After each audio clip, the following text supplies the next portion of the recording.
Hey, are you okay? I called out to the blonde woman on a mountain trail, about a 20-minute hike from the parking lot halfway up the mountain. When she turned around, I noticed her features were distinctly different from those of an American, so I assumed she was an Asian. Hi. Actually, I've hurt my foot. She explained to me that while climbing the trail, she had twisted her ankle after trampling on a rock. Her destination was the same temple I was heading to, but it would be tough for her to walk with her current condition. When I offered her advice in the Japanese I had learned long ago, she explained why she was so determined to reach the temple. I understand. If that's the case, I'll help you. I extended my hand, and she smiled and thanked me. At that moment, I hadn't realized. I had no clue just how significant her influence on my life would be. My name is John. They say life has several turning points, and for me, it was when my mother passed away 3 years ago. My mother had always been adventurous and wouldn't be satisfied until she experienced things for herself. Before she died of a kidney disease, she said to me with a lonely look on her face, "Oh, I wish I could have visited Antarctica at least once." John, if there's something you want to do, make sure you do it while you're still healthy. Up until then, I had been a person who prioritized stability, avoiding failure and uncertainty. After graduating from college, I chose a government job not out of a noble desire to improve people's lives, but simply because I wanted a stable income. However, my mother's words lingered in my mind, leading me to make a significant decision. I decided to quit my government job and dive into the world of subculture, which I had always loved, including manga, anime, and games. For someone like me who valued stability, entering an industry known for its rapid changes seemed unthinkable. But spurred on by my mother's words, I chose to pursue a path that could inspire many people in the subculture world I had been immersed in since childhood. At the age of 29, I resigned from my government job and joined Autumn Rain Publishing, a mid-sized publishing company. Autumn Rain Publishing publishes a wide range of books, including novels, nonfiction, and academic books, and recently, they've been publishing many manga that serve as the basis for anime. By emphasizing my practical experience as a civil servant and my lifelong passion for the subculture, I managed to join the event planning department at Autumn Rain Publishing. The main tasks of the event planning department include organizing events to promote our company's content and preparing for participation in various events. Naturally, given my geek background, my job was to promote Autumn Rain Publishing's manga at events. After reviewing the data from previous events our company had participated in, I suggested to my boss, Michael, we should participate in this year's Autumn Come Fest. Autumn Come Fest is a large-scale self-published manga convention held every fall. While self-published manga conventions are typically seen as amateur-only events, in recent years, many have included corporate booths, with other publishers, anime studios, and game companies participating in past Autumn Come Fests. Seeing that our company had no record of participating in such conventions, I made a strong recommendation. You're right, gaining experience at such events could be valuable for our future initiatives. Alright, John, put together a proposal. With Michael's approval, I used my experience as a participant to prepare for our booth at Autumn Come Fest. 6 months after the proposal, I found myself at the event venue as an exhibitor. This year's Autumn Come Fest was held in a neighboring state, more than a 5-hour drive from where I lived. Due to the possibility of bad weather on the day of the event, the staff from Autumn Rain Publishing decided to head to the venue the day before to complete the necessary preparations. Since the preparations were finished by the morning, I decided to drive to a place I had wanted to visit for a long time. It's on foot from here. Wow, it's exactly like the anime. Getting out of the car, I was moved by the landscape, identical to the one from an anime I had watched countless times as a child. The parking lot was halfway up the mountain, and an unpaved trail quietly led to the summit. I was visiting the location said to be the model for the anime I was obsessed with as a child, Whirlwind Girl. Whirlwind Girl is a story about a boy who meets a girl from another world on his way to a temple where he always spent time alone, and grows as he protects her from an organization from her world. The scene where the protagonist, a lonely boy named Jake, climbs this mountain trail and meets the girl escaping from another world is etched vividly in my mind. Knowing that the temple was within driving distance from the Autumn Come Fest venue, I decided to take this pilgrimage to the Whirlwind Girl location. By the way, a pilgrimage involves visiting the actual locations that inspired a work. So, this is where Jake. Entering the trail, I slowly walked, reminiscing about the anime scenes. For popular anime, the model locations often gain fame and attract many fans. However, Whirlwind Girl was created before I was born and wasn't widely known. So the trail and the temple ahead were not famous as anime pilgrimage sites. Because of this, I could take my time exploring without worrying about anyone watching me. As I walked along the mountain path for about 20 minutes, I spotted a blonde woman sitting against a tree. If her condition had worsened, maybe I should call an ambulance. I'm worried about her, so I asked, "Are you okay?" And she looked at me with anxious eyes. Judging by her complexion and distinct features different from an American, she seemed to be a tourist from abroad. She had colored contacts, with her right eye a deep green and the other orange. I had a feeling I had seen her somewhere before recently. Suddenly, a realization struck me as I looked at this strikingly beautiful Asian woman in front of me. "You're Nanae, the cosplayer, aren't you?" I used my Japanese skills acquired from a long time ago to speak to her. Having lived in Japan until I was in the 6th grade and having used Japanese to deal with Japanese visitors during my time as a civil servant, I prided myself on my near-native pronunciation. Her eyes widened as she replied in halting English, "Yes, I am Nanae." Nani is a cosplayer living in Japan who has been active on social media for several years. According to the event's official website, she was scheduled to participate in a photoshoot at this year's Autumn Komi Fest, dressed as an anime character. Relieved that we could communicate, Nanae said in her hesitant English, "You can speak Japanese." "Good. Can you understand my English?" I crouched to meet her eye level and said, "I understand. But since this seems like an emergency, shall we continue in Japanese? Are you feeling unwell?" Nanae explained that she had twisted her right ankle on a rock while heading to the temple further up the trail. Following her gaze, I saw her swollen ankle. "Walking is going to be tough. Let me lend you my shoulder, and let's go back to the parking lot together. We can head to a hospital from there." Thinking it was best to prioritize treatment, I suggested that she turn back. However, she shook her head and said, "I must go to the temple ahead. Visiting the site from Whirlwind Girl is one of my reasons for coming to the US. The Autumn Coma Fest is tomorrow, and I will leave the US the day after. So, I only have today." Most people would probably tell her there was no need to push herself to visit while injured. But when Nani mentioned Whirlwind Girl, I felt a strong desire for her to see the site. I love that series too. I never expected to meet a fellow fan here. I said this excitedly and then turned my back to her. "But I can't let you walk in that condition. However, as a fellow fan of the anime, I want to help you visit the site. So, would you let me carry you?" It was probably an unexpected suggestion for her. Nanae hesitated with a frown but then gave a small nod and a cute smile, saying in English, "Please, I'd appreciate it. I wish I'd gone on a diet." She then leaned her weight onto my back. Though it normally takes about 10 minutes to walk from where Nanae was sitting to the temple, carrying someone slowed me down significantly. With breaks along the way, it took me about 30 minutes to finally reach Ryusin Temple, the temple from Whirlwind Girl. Wow! This is where Jake and Fina fought the organization's monsters, right?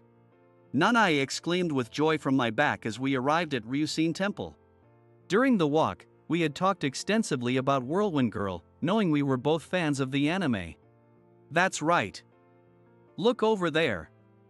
Those are the steps where they ate rice balls in the second episode. Shall we go check it out? Nanae responded enthusiastically, "Yes, please. Oh, this is what a pilgrimage is like.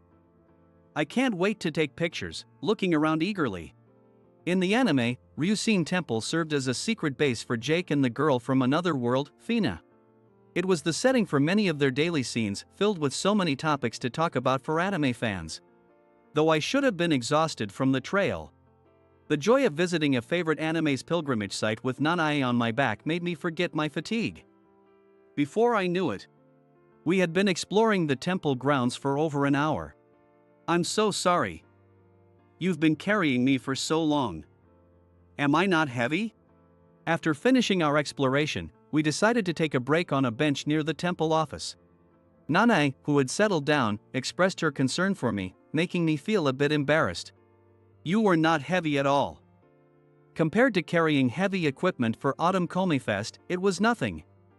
But how is your ankle? As I said this, I looked at her ankle.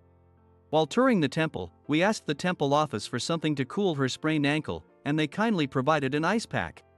Her ankle was now wrapped with a towel holding the ice pack in place. It feels much better. You know, there's a scene like this in Whirlwind Girl too. Jake carried Fina when she was injured. Her smile, as she spoke about the anime, was as charming as a flower, and I couldn't help but be captivated by it. Though her age wasn't public, she seemed to be around my age or maybe a bit younger.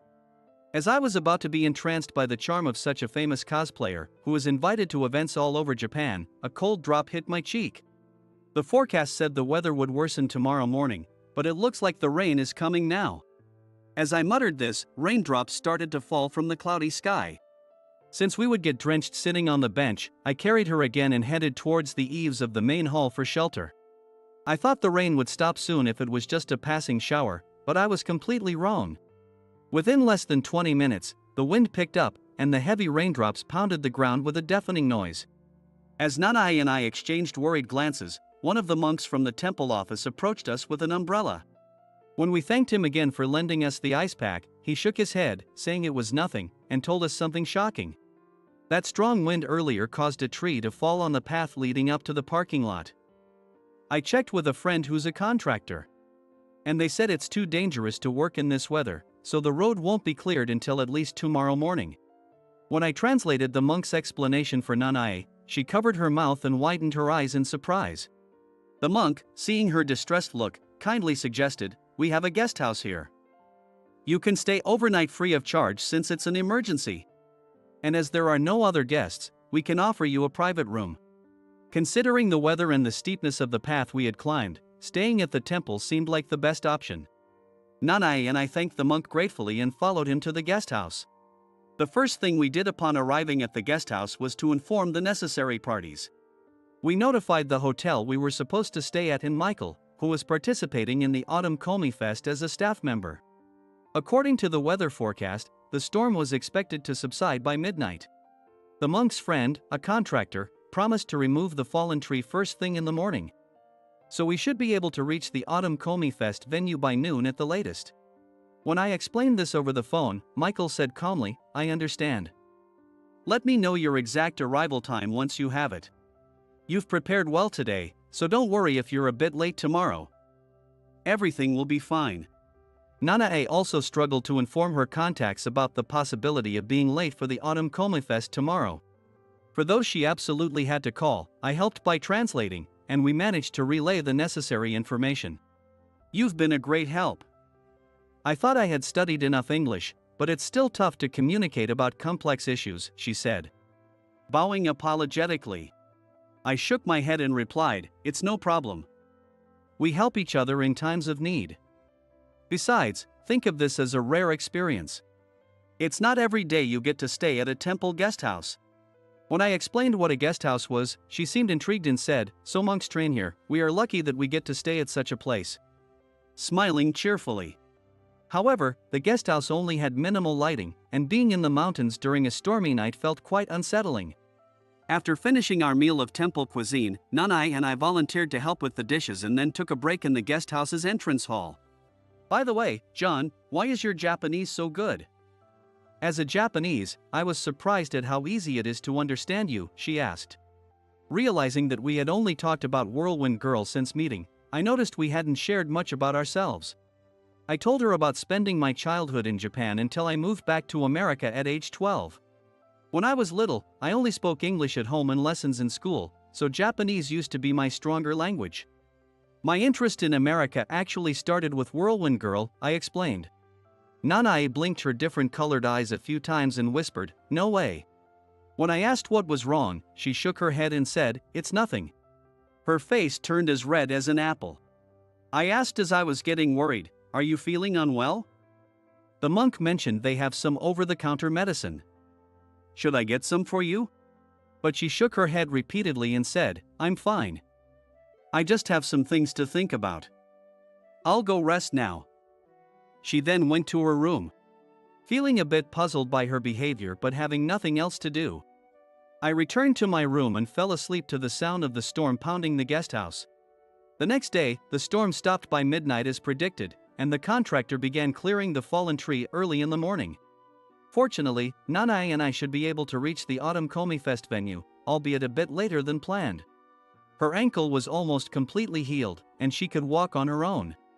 Since Nanai had taken a taxi to the parking lot, I offered, "We're heading to the same place. Would you like to ride with me?" Though I had been worried about her after last night's incident, Nanai's eyes lit up, and she said, "Thank you. I'm sorry about yesterday. I'm fine now," bowing repeatedly to emphasize that I shouldn't worry about it. I was relieved to see her in good spirits and said, "All right then, let's get going," encouraging her to get into the car.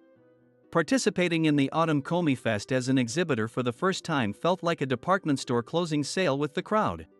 The products prepared by Autumn Rain Publishing were character goods from our manga series.